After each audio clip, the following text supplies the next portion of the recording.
is, so don't block our cameraman here, is Sorbus Aucuparia, mountain ash.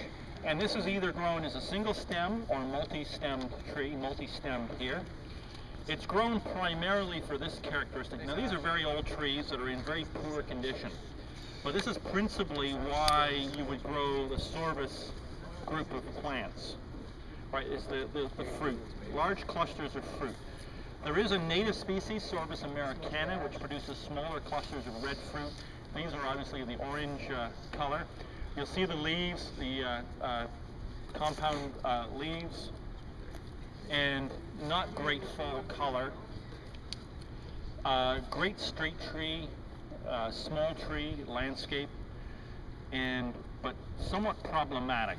Gets quite a few diseases and quite a few insects, borers and such. And we've been gradually removing them here, and you can see we've got, what, 2 left of a planting that had about 6 in it. What's all this stuff? It's a very soft wood, so it gets a lot of rot, borer. Sorry, this is lichen. And that's just a plant that grows on the bark, doesn't affect it, doesn't harm the plant, right? Is it common for like the ash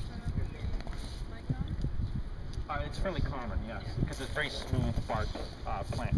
But you can see that potentially it's got a great aspect to it if it's cultured and well maintained. These were put in here and probably weren't watered for a number of years in a raised planting with lots of radiant heat from these buildings, so they start to dry out and they need a little better growing conditions than that. If you look at the nursery catalogs and you look at the genus Sorbus, look at Aucuparia, you'll find some great cultivars.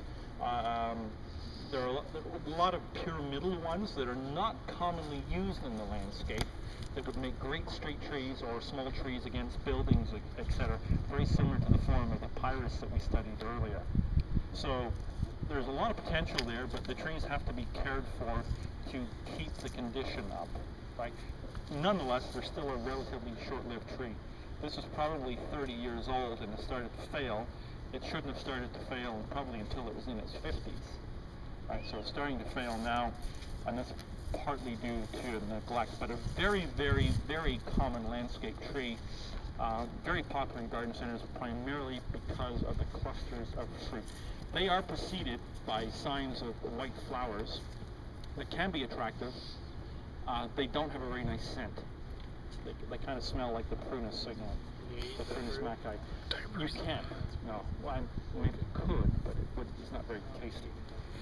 And you'll find that the fruit persists, so even the birds will leave it till the last resort.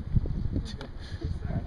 So that's usually a good indication. If the fruit is still on the tree in January or February, then there's not much else for the wildlife to feed on. It means it's not very good tasting stuff. Sorry? Okay, any questions? What's time? Oh, we got plenty of time. We got plenty of time. Where?